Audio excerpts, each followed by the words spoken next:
In this video, I will tell you how to fix Joom app not working problem. So please watch the full video and also give a like. So let's get started.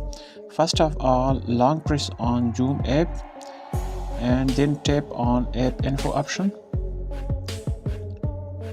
After that, tap on storage usage option and clear the cache as well as clear data.